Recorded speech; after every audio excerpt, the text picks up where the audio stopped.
Is Latin America ready to surf the AI wave? With today's special guest, Mateus Quelhas. Today's episode is brought to you by the bestseller ChatGPT Profits. This book is the missing instruction manual to get you up and running with ChatGPT in a matter of minutes. As a special gift, you can get it absolutely free at artificialintelligencepod.com/gift or at the link right below this episode. Make sure to grab your copy before it goes back up to full price.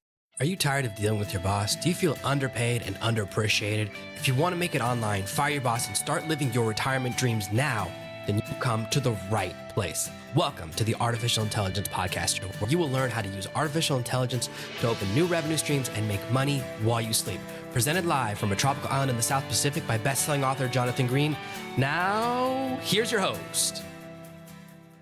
I'm so excited to have you here today, Mateus, because we're so busy thinking about AI as America and China. I think every time you see the news, it's America and China, but we forget other countries. And one of the things I find really interesting is that the best use case for AI is as an equalizer. Now, the things that are happening with translation, the things that are happening with education open up a lot of doors.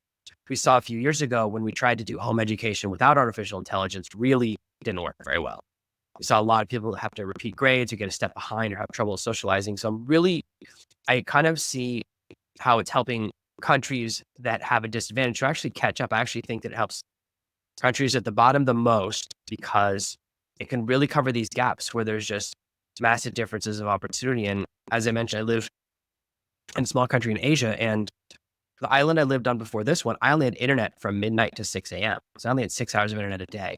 And it's hard to explain that to people who are talking about, should I get gigabit or 10 gigabit internet? And I'm like, well, during the day, my internet's so slow, I can't open an email.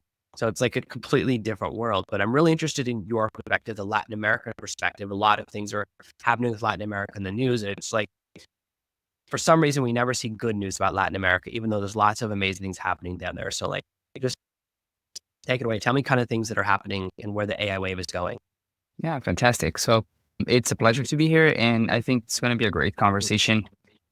When we think about Latin America, so I'm Brazilian originally, and I've lived most of my life in Latin America. I've made my career in Latin America, but a lot of it is also done outside of Latin America. So I can contrast both cultures on, for example, the US where I live right now and where I used to live. And I do work with a lot of big corporations. So when you think about traditional corporations, it is hard to grasp what AI can help you with. We've seen a lot of innovation for the general public, so for the consumer. We've seen people double, triple their revenue, for example, by using AI tools, by using distribution and all of that. But for corporations, it's a little bit harder because most of the times, those companies, they didn't start off by having data as the key point of their business. And so they're just doing their business. And basically they're trying to, increase revenue. So when you think about that position, and then once you have AI, you need everything organized, for example, it's a massive difference. One other thing is, once you're from a country where there's a lot of technology being developed in Latin America, for example, but it's not where it's the birthplace of AI or even, all of that data management. So we, as you said, we think about China, we think about the US and that North America, and that's it. So we're usually importing those kind of technologies. When you're importing something, one, it's more expensive, so it's harder to implement anything. But second of all is, again, the business started as, how do I make more profit? Not how do I organize my data because of technology. So a lot of those things, they grew as informal, let's call it like that, those kind of business. And then once they grew, now they have to organize everything. So a lot of my clients at this point, we're seeing them spending years and so much money trying to organize, I don't know how many systems they have internally, because the data, they don't talk to each other. Now, once you're talking about AI, it's very easy to go onto a conversational AI and then you can chat with it. And then, but if you don't have a good data set, that means you cannot necessarily trust whatever the AI is telling you. And then that goes on even deeper, because if you do use some more tools that are available for the general consumer, you're probably not having that safety of the data that you need. So it's a lot of like, it's complicated, but it's very different from what we would expect from companies that are technology based. Yeah, I find that one of the biggest challenges is this is the way we've always done it. That the larger a company is, the slower it moves. And as a company gets bigger and bigger, they lose agility in exchange for momentum. And it's really hard to, even if you build something amazing, to see it actually get implemented. Mm. I find that with the clients I work with, the projects I work on, it's very rare that even if I build something and I demonstrate it and I can say that it gets actually implemented across the company. And there's this thing that happens with company cultures, and I wonder if it's the same with South American and Latin American companies, which is that departments get siloed, which is marketing doesn't want to share its data with sales. Sales doesn't want to share its data with tech. And that because each department starts to hoard their data because it becomes their value, which is that, well, if the other department knows all of our secrets, then we won't be needed anymore. And that's I always try to explain to my friends and people I'm teaching that I spend most of my time waiting for someone to give me the data, someone to give me the login, someone to answer the question. And sometimes I'll ask person A, they'll say, oh, it's actually person B. Person B goes, it's not me, it's person C. And person C goes, no, it's person A. And person A goes, oh yeah, it is me, but I need permission from person B. And you go in these circles, and it's because we develop these habits. And there really is, I try to explain this, that I can accelerate a process, but if you don't have a process, then you have a different problem. And most companies, they don't have a really good way of, like, if you want to know something, you walk over to someone's desk and you ask them. So they already have poorly organized data. Like, let's be honest, most of us have disorganized hard drives in our laptops. I've just started actually, because I teach this, I've started implementing where I have like folders for different categories instead of just everything goes in the downloads folder, which is what most people do. It's like, well, this is for PDFs and this is for documents, this is for spreadsheets. And just that level, I've just started implementing myself in the past 2 weeks. Like, to be completely honest, I just have never taken action on it. So if we're disorganized with our own data, how much more do we have these issues with larger companies? So I'm really interested in if the culture is kind of the same, or if there's higher levels of collaboration, or if people are even more defensive of their data in their different departments. Yeah, that's a great question. And I think there are a couple of things that come to play. One of the things is exactly what you said is my data is my gold. So basically I won't give it to you just like that. When you have companies, a lot of the companies, they have like ditched the silo game, but still it's more personal. So even though like supply chain and sales, they don't have a problem, maybe I have a problem with you and we don't necessarily like each other. So why am I going to help you? Or why am I going to give you the data from a project that I'm working with? And maybe, I don't know, that, and it's not ready. Maybe I'm just insecure about it. It's not ready. So I don't want to give you that piece of information. All of this comes in play, of course, because again, it's human beings. We're all like this. We're very protective. We're defensive. And once you don't know what to do with that, it doesn't work. The second thing, and I think this is probably where I've seen the most difference between companies that can work like together and companies that are very siloed with a bit between departments, it's actually leadership. And this is a hard word. It's very used, like leadership is the problem and all that. But honestly, two things happen. One, if I grew within the company and it's been, I don't know, 20 years, 25 years that I'm here, I've learned to do the process and I've learned to find the little things that will make our process perfect the way that they were created because I worked on it. So when I get the experience on it, that means I can actually improve that process or help you understand the process as it is.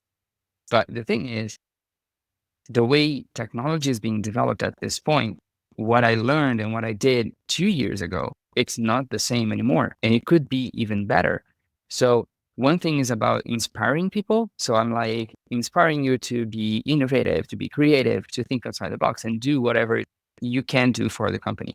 And the other thing is actually pivoting my point of view and my mindset as leadership to, make sure that we're using the right tools and we're using the best there is in the market. So there are two things here that play in culture: people and leadership in general. And I think when we look at the perspective of the region, Latin America, if you think about it, it's very relational. So everything is relationship. I was talking to a friend of mine here in the US, and it's crazy because for me, one of the cultural shocks that I had when I got here was you don't just go on to people and say, "Hi, how are you? What'd you do?" And then you start a conversation. Like your network here is with purpose. So I want something from you, you want something from me, and then we're networking. If we don't have that kind of transactional relationship, we're not networking. And that's crazy because Latin America in general, people are just like, "Hi, you want to grab a coffee?" It's very different. And that also comes into play in the business environment.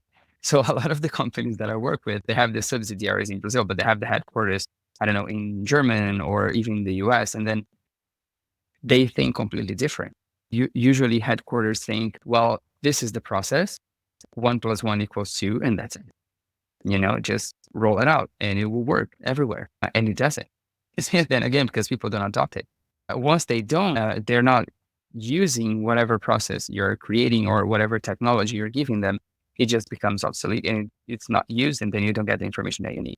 So the culture is very tricky. I think if I'm recapping here, you have people interaction with them, like between them. You have leadership and how not only I inspire, but I pivot from what I think. And a third is if it's a relationship-based culture, you need to foster relationship with the technology or whatever means you can. But if you don't foster that, you're probably not going to get through with anything. One of the big challenges that I discover a lot when I talk to potential clients and work on projects is that some of the technology, they've been using things the same way for 30 years or 20 years. So one of the big mistakes people that are super keen on AI make is forgetting that there's a transition period. So how long will it take someone to switch to this platform and get used to this new way of doing things? And that's a really important factor. And it's like sometimes when I'm designing an automation, like it would take me 5 hours, but it will save me 10 minutes. Maybe I shouldn't do it, but you get caught in these loops because we love building and love technology. And sometimes we spend so much time being efficient that we don't get anything done. And that's one of the kind of challenges of being super excited about AI. Sometimes people say to me, everyone's using AI. Why aren't they so excited? Why are some companies not using it? And I'm like, well, there's plenty of, they usually have a good reason, right? A lot of times it has to do with the security policy, it has to do with their particular industry. There's a lot of unique things about each industry. And that's one of the really interesting areas is that you have to shift at a pace that the company can handle, right? So if you say, good news, we're replacing all of your technology. Everyone's like, that's not good news. That's the worst thing I've ever heard because now everything I know doesn't work anymore. And now they spend so much time learning instead of doing. So you'll actually have like a big dip in productivity before you see the benefit. So when you're kind of assessing with a company or looking at a project, how do you factor in that dip or how do you limit the negative before the positive kind of comes into play? Yeah, great question. This is a hard one because again, I'll talk about behavior and people relationship all day if you want. Because usually for example, for you, for me, it's natural that something that takes me 10 minutes today, if I spend 5 hours automating this, it won't, I won't be, using those 10 minutes in, I don't know how many years. So when am I getting the ROI of that? So if I have those 5 hours, when are those 5 hours going to be used? And this is usually the question. I'm talking about 5 hours here, but then think about in a bigger, if I'm thinking about this, it's natural for us to not want to teach a machine or teach a technology on how we think. And we know AI has its limitations. Microsoft, now they're doing the Copilot Labs, for example, they're trying more conversational with AI that gets a lot more from the perspective of what you're talking and not necessarily just whatever you're telling the AI. So that's good, but still testing. And if I'm going to teach, the machine, I'm going to spend 5 hours here, I have more stuff to do. And this is the thing that has happened since forever. again, if you think about how a person climbs in their career, like traditionally, they're very good on what they do on their work. And then because they're very good and they're very efficient and they meet deadlines and they do like process optimization and all of that, and they deliver, something that was 5 business days is now 1 business day. And I do that because of my expertise, my own expertise.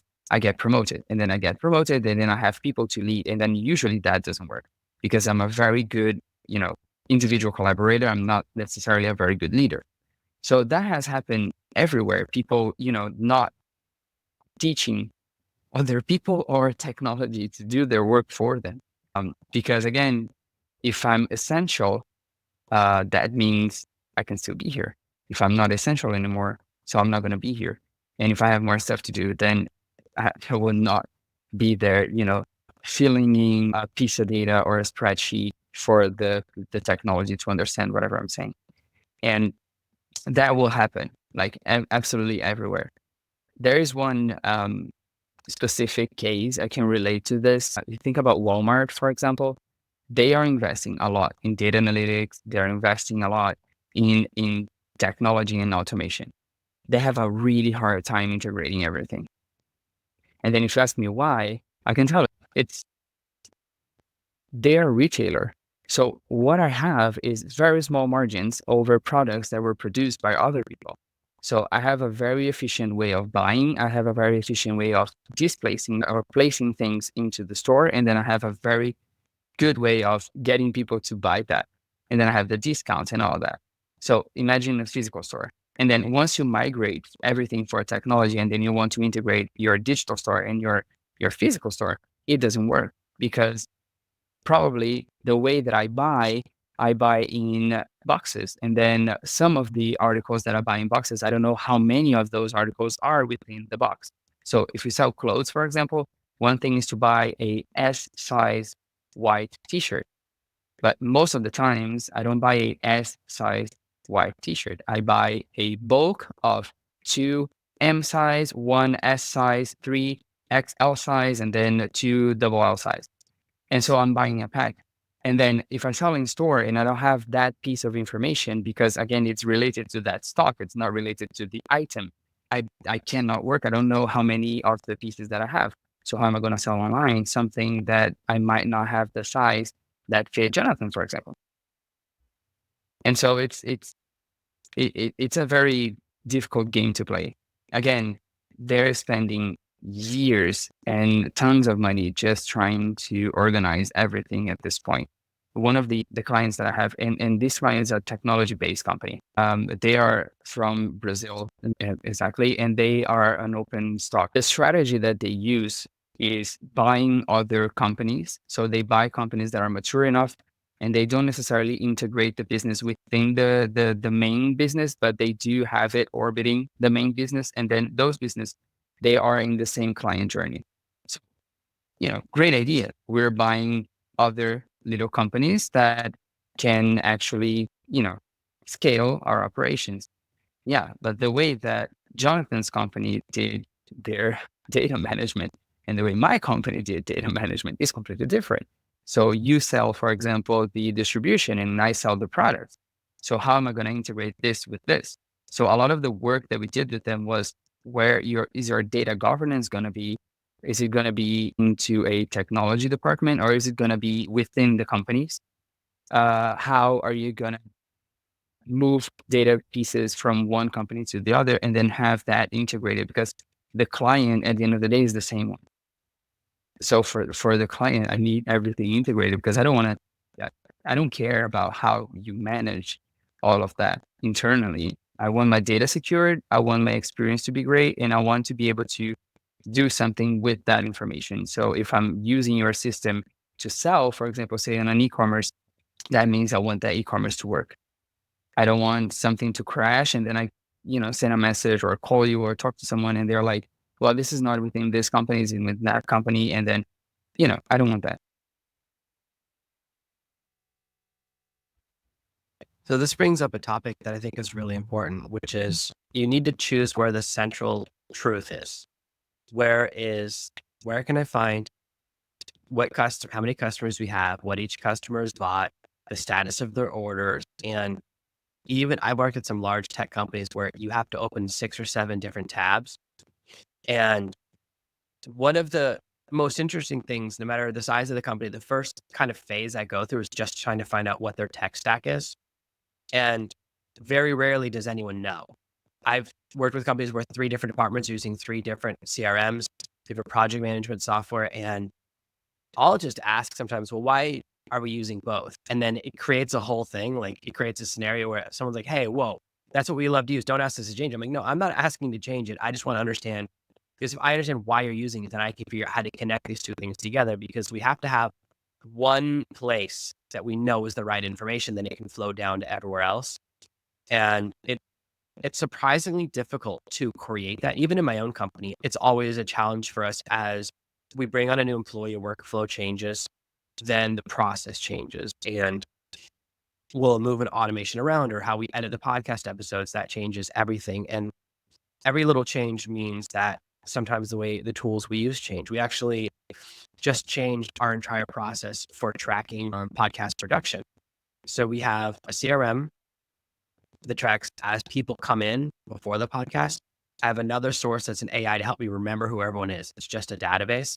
And then I had a project manager for when I was editing the episodes myself, because with AI, I can edit an episode in 2 hours. So it's not that long.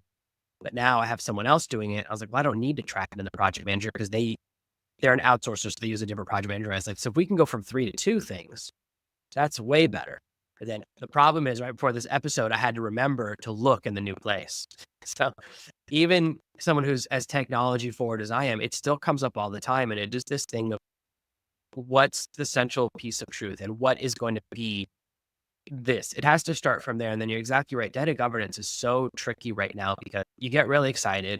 And then there are certain tools that will scan your entire Google Drive, your entire Dropbox drive. And it's like, there's a lot of stuff in there that you might have forgotten, that whether it's business stuff or not stuff or proprietary stuff. And then once it starts getting transmitted, you increase vulnerability. Even if you have a secure from me to you, there's still a possibility as soon as things are going in and out of the internet. So it is very tricky to kind of get people excited, but not so worried about security that they completely pull back. And it is this kind of narrow line to walk, because a lot of what can be done is really internal, and understanding that, understanding kind of this approach. Like I'm more security conscious than a lot of the clients that I work with. They're like, they don't really worry about that. I'm like, well, I worry about it because I don't want it to be my fault, right? I don't want to kind of create a vulnerability. And it is a very interesting time, because it's a very exciting time, but it also means that like it requires a lot more fastidiousness from people like us to really give good guidance and kind of pay attention to these different elements. Because I've seen companies who just go to their IT department and say, set up our AI, or they go to their cybersecurity department and say, set up our AI. And they have completely different perspectives.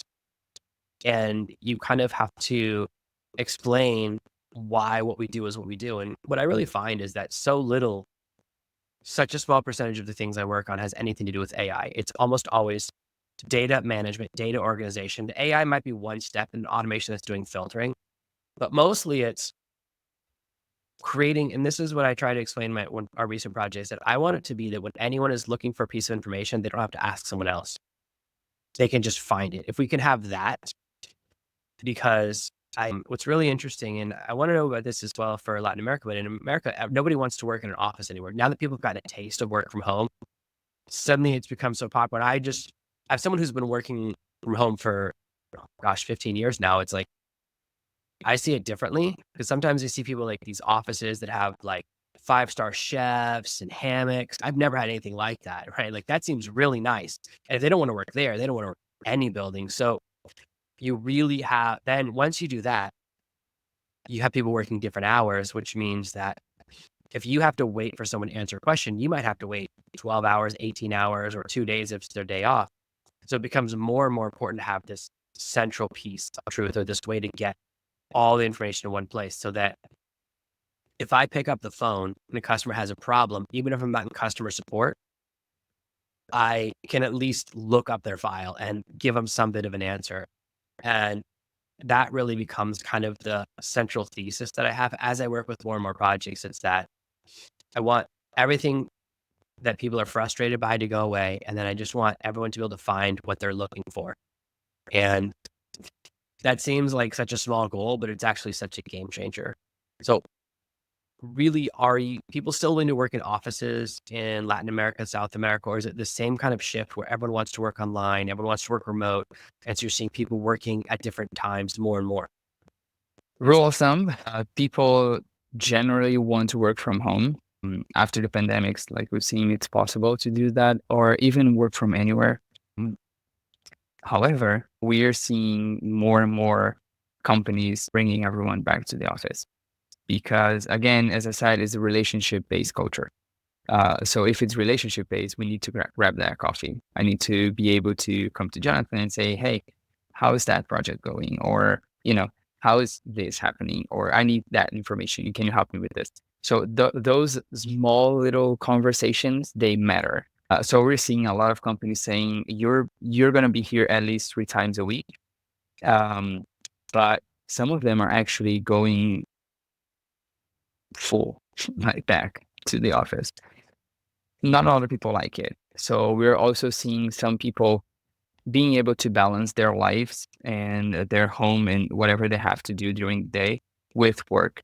And once you're in a city, let me take, for example, the city of Mexico or, for example, Sao Paulo, like gigantic cities that get 40, 50, 1 hour and a half long to get from one place to another place, like from your house to the office. When you need that much time, and then you go back and then you see how much you lose time, how much you're missing out. So a lot of people don't want that, but most of the companies and all of the companies are bringing people back into the office at least 3 times a week or 2 times a week. So this is something that is happening. And you were saying something very interesting at this point because it's where how can I make everything easier once everything is I'm not necessarily talking to you all the time. I'll give you my example. So I live far from the office. I live in another country. Basically everything that I do, I'm waiting for an answer, as it says. If I don't, if I am at the office, like some of the times I am, it's easier. Honestly, it's easier. I'll just, poke you a little bit and say like, "Hey, do you have a minute?" And that makes things everything, completely easy. If you go online on your platform, I use Slack a lot. So if you go onto the platform and say, "Hi, how are you?" People do not answer. And I don't answer if you just say, "Hi, how are you?" If you don't give me the rest of the information, like, "Hi, how are you? I need this," I probably won't answer you. So I'll be jammed in a lot of messages to answer. So this kind of thing, like behavior we're seeing. However, you talked about how the data is connected and I have the information on that file or that client, for example. And I do think that there's a functional side to it. So I can solve a problem or I can use that information for something and to get something out of it. But it's even more crucial to finish the losses that you can have or even the problems that you can find when implementing technology and AI just by letting people understand why. So if you make them understand why that is important, why putting that information on your drive or putting that information on this type of format that's completely necessary, they will understand. The problem is how you scale that to a company that has, I don't know, 10,000 people. So it's how you scale things. So if you get those, you asked me before, what do I use or what do I do to make sure that everything that we need to implement is implemented? One thing is you cannot mess up the functional. So again, 1 + 1 = 2. It cannot be something else. But the other part is how do I understand how the culture of the company works, how the actual power relationships they work. So it's not necessarily hierarchical, but how the power works and who influences who. And if I know that and I know what type of routines the company has for influencing or the type of the way that people actually interact with each other, then I can not only do the 1 + 1 = 2, but then again, "Hey, Richard, 1 + 1 =," and then you go say 2. And then I'm like, "Great, fantastic. So you understood why." And then you can be an advocate for this. So once you get those many advocates for it, and then you're good on establishing the process.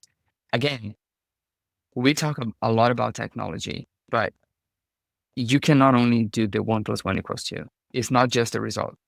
If you don't have a good change management in practice, if you don't have a good strategy, if it's not linked to the company strategy, if it's not, but if you don't have a buy-in from everyone, or at least the decision makers and the influencers. So decision maker is something, influencer is something completely different. So if you don't have the buy-in and you don't have people using those things that you created that gives you 1 + 1 = 2, then you're probably not going to be successful. And then for you, for me, people that are outside the company and telling them what to do and how to do it, you're 100% correct on being worried about data safety. Because again, if something happens, that's our fault. I don't want it to be my fault. I also want things to work. So yeah, this is how things are going. And then this perspective changes a little bit of everything. It may be very similar to what we've seen before this boom of AI, but again, nobody is able to fix the relationships. You have to be able to tackle all of that, and then making sure you're integrating everything, and then you're applying everything. Yeah, I think it really is the crucial integration between human and technology, because there's so much language out there about replace your team with AI. You can fire everyone. You can replace your customer support. We've fired all these people and now we're making more money. And it's like, well, you sound like a monster. Like, that's not good language. That's the kind of language that leads to AI sabotage. So if employees think an AI pilot project is going to replace them, of course they're going to sabotage it. I would too. So one of the big things that's really important, I think, for people that are actually in our field is to say that I'm not here to replace you. I'm here to make your problems go away, to kind of turn you into a super employee, to turbocharge you. Because if you already have a team that works well together, like, why not just accelerate everyone, put them all in Iron Man suits instead of replacing them with robots? And I find that there's this period of time when I start working on a project where I talk to everyone, I let them know, I want to make your life easier, not replace you, not automate you out of a job. Because let's say I replace your job with automation. Well, then I just want you managing that, right? You could just do 10 times more. Like, you're already a good employee. I don't want to get rid of you because you're already working.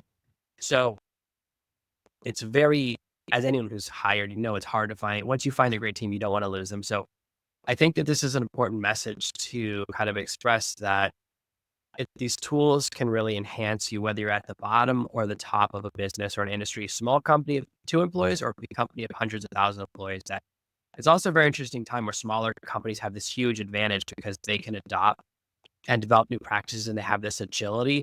It's really hard to adopt 10,000 people because you can only train 50 and then they train the next 50. So it might take 7 months. Whereas if you're just training a team of 10, you can teach them in a week. So I think I love your perspective. I think it's really been interesting for me. And I appreciate you being on today's episode. For people that are interested in more about your perspective and kind of seeing how things are working south of the United States, that there is more America out there, where can they find out what you're doing, where they connect with you, and maybe even find out if you can really help them accelerate their company? Yeah, absolutely. I think LinkedIn would be potentially the best place to connect. Um, I am still Brazilian, even though I live in the US. So I'm relationship based and I accept people and I talk to them. So everyone can feel free to go there and then connect and then talk and discuss. I think LinkedIn is a good option. Otherwise, I do have a business Instagram where I talk about business transformation, and that is Hack Your Business, we call it. So it's hack.your.business, and then it's Instagram and TikTok. So I use those channels as well to, be able to talk to people and then figure out whatever I can do to help them. That's great. I'll make sure to put those links below the video on YouTube and in the show notes. Thank you so much for being here today for another amazing episode of the Artificial Intelligence Podcast. Thanks for listening to today's episode. Starting with AI can be scary. ChatGPT Profits is not only a bestseller, but also the missing instruction manual to make mastering ChatGPT a breeze. Bypass the hard stuff and get straight to success with ChatGPT Profits. As always, I would love for you to support the show by paying full price on Amazon. We can get it absolutely free for a limited time at artificialintelligencepod.com/gift. Thank you for listening to this week's episode of the Artificial Intelligence Podcast. Make sure to subscribe so you never miss another episode. We'll be back next Monday with more tips and tactics on how to leverage AI to escape that rat race. Head over to artificialintelligencepod.com now to see past episodes, leave a review, and check out all of our socials.